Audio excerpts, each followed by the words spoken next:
பிரஜாபதி தட்சனின் வருகை. இவர்களைத் தொடர்ந்து பிரஜாபதியாள தட்சனும் அவரது மனைவியான பிரகதியுடன் வருகை தந்தனர். இவர்களின் வருகையை அறிந்து அனைத்து தேவர்களும் எழுந்து நின்று இவர்களுக்கு உரிய மரியாதையை செலுத்தினார்கள். தாட்சாயணி தேவி தன் அம்மாவை கண்டதும் அவருடன் உரையாட சிவனை தனித்து தன் அம்மாவை காண சென்றார்கள். பின் பிரஜாபதியான தட்சன் தான் எந்நேரமும் வணங்கும் திருமாலை பணிவுடன் வணங்கினார்.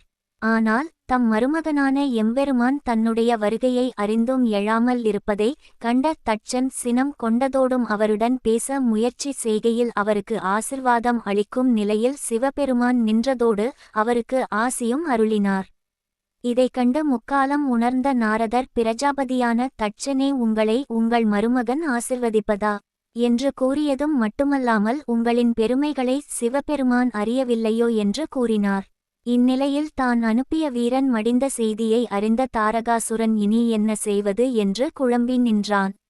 மேலும் இவர்களின் அன்பு மிகுதியால் தன்னை கொல்லக்கூடிய சக்தியுடைய பிள்ளை பிறந்து விடுவானோ என்று எண்ணத் தொடங்கினான். இந்த வீடியோ உங்களுக்கு பிடிச்சிருந்தா லைக் பண்ணுங்கள், ஷேர் பண்ணுங்கள், கமெண்ட் பண்ணுங்கள். மறக்காமல் இந்த சேனலை சப்ஸ்கிரைப் பண்ணுங்கள். நன்றி, வணக்கம்.